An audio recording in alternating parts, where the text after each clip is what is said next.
कि सुखदेव जैसे ऋषि, जिसकी दास ने अभी चर्चा की थी, सुखदेव ऋषि को गर्भ में ज्ञान हो गया कि मनुष्य जीवन केवल मोक्ष प्राप्ति के लिए प्राप्त होता है, और बाहर जाके हमारे ऊपर ही त्रिगुणमयी माया ब्रह्मा विष्णु महेश से निकल रही है रेज हमें अचेत कर देती है, हमें कुछ भी याद नहीं रहता। तो उससे बचने के लिए उसने 12 वर्ष तक गर्भ से बाहर नहीं आया वो। तब ब्रह्मा विष्णु महेश जी ने उनसे कहा भी सुखदेव जी बाहर आओ। तब सुखदेव जी ने कहा था मैं बाहर तब आऊंगा जब आप अपनी इन आपसे निकल रहे ये गुणों की जो प्रभाव है, इन किरणों को रोक दोगे। तो उन्होंने कहा देखो ज्यादा देर हम नहीं रोक सकते, ये हमारे बस से बाहर है, हम 1 सेकंड की कुछ अंश में इतना रोक सकते। सुखदेव ने कहा तुम इतना ही रोको। इतनी ही सेकंड के अंदर बाहर आ गया। उस सेकंड के अंदर जो बोर्न हुए बच्चे जन्म हुआ उन पर ये असर रहा नहीं, उनको बचपन से ही लगन भगवान की लगी। उस दौरान कहते हैं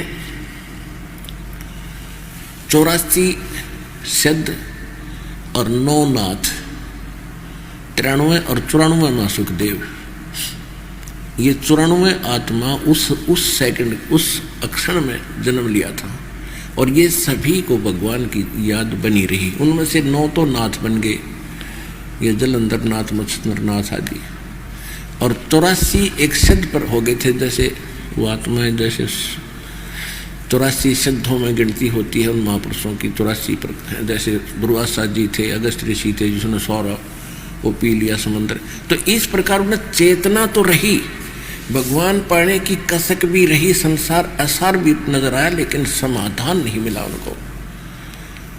वो मार्ग नहीं मिला जिससे भक्ति, जो जिससे ये छुटकारा होना था। जैसे गरीबदास जी कहते कूप की छाया कूप के माही ऐसा आत्मज्ञान। अभी तक हमें सुनाया करते थे, नकली ने पता तो था ही नहीं। कहते आत्मज्ञान होगा जब मोक्ष हो जाएगा, आत्मज्ञान से कल्याण होता है। परमात्मा कहते हैं आत्मज्ञान क्या है?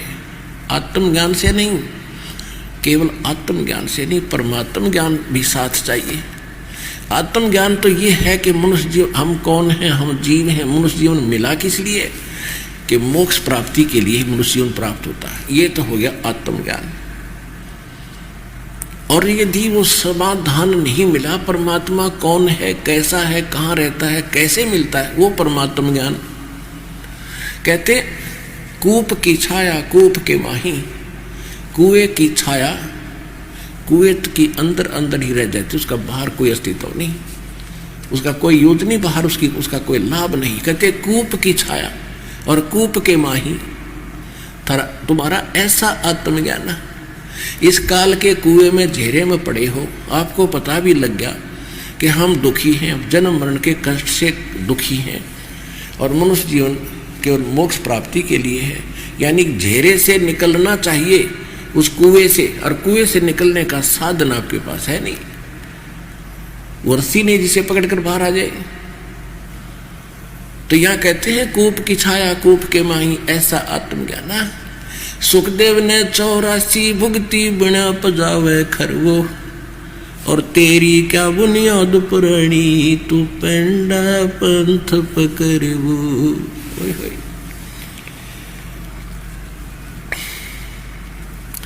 कहते सुखदेव जैसा ऋषि को पता, उसको ज्ञान हुआ, ऐसी साधना करके भी गधे की योनि प्राप्त की उसने। स्वर्ग भी गए, महास्वर्ग भी गए, फिर 84 लाख योनियां भी, शरीर भी, मनुष्य ये प्राणियों के भी भोगने पड़ते हैं इनको, जब तक ये पेंडा पंथ, पेड़ा माने रास्ता, मार्ग, पंथ मार्ग, कौन सा मार्ग? सतगुरु मिले तो इच्छा मेटे, पद मिल पदे समान, चल हंसा उस लोक पठाऊं जो आदि अमर स्थान। सतगुरु मिले तो इच्छा मिटे, संत सतगुरु जो मिलेगा संसार की इच्छाएं समाप्त करेगा कि ये जो इच्छा लेकर आप जी रहे हो ये ठीक नहीं। और फिर शब्द सब पद मिल पदे समाना, यानी पद माने पद्धति। यहां पद के दो अर्थ हैं, दो पद बोले, पद मिल पदे समाना।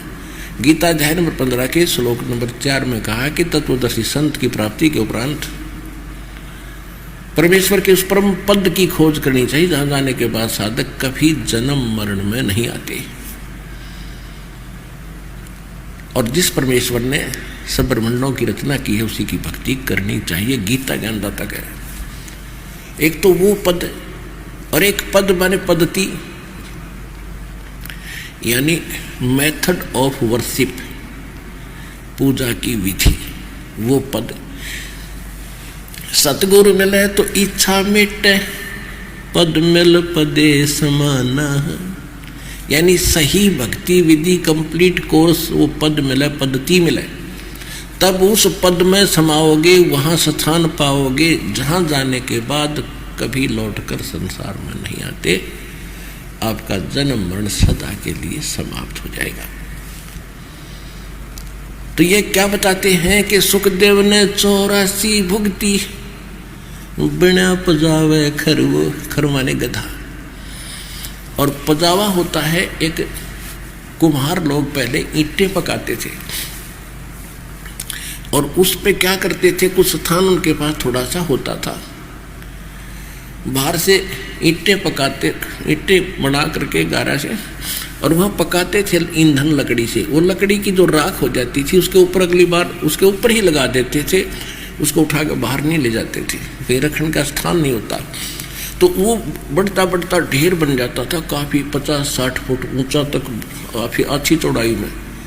उसको पजावा कहा करते थे। और गधा नीचे से, गधा जब नीचे से कुम्हार क्या करता, गधे के ऊपर एक थैला भर देता, बोरा, कच्ची ईंटें वहाँ से डालता है, ऊपर जहाँ उसको पकाना है वहाँ रखवाता है, और वहाँ पहले पकी हुई ईंटों का स्टॉक होता है, उनको तुरंत फटाफट उसके कमर पर लाद देता है।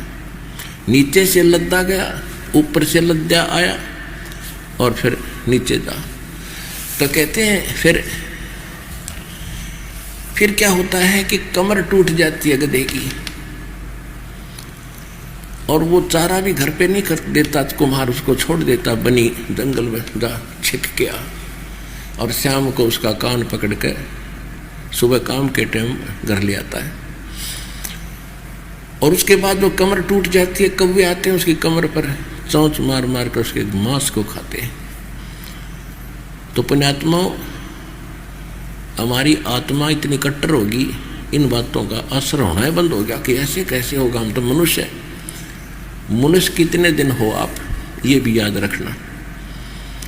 आप जीव हैं, भगवान बता रहा है, इस पर विश्वास करना पड़ेगा। कहते फिर पीछे तू खर की जगह कुरडी चरने जाई, और टूटी कमर पर तेरा कागा मांस गिलाई, काग तेरे मांस खाओगा तेरी कमर का। तो क्या बताते, सुखदेव ने 84 भुगती, बना पजावे खरवो, उस पजावे का गधा भी बनावे, क्योंकि उनके पास वो मेथड नहीं था, वो पद नहीं था, वो रास्ता नहीं था, वो मार्ग नहीं था जिससे ये जन्म और मरण का झंझट छूट जाए।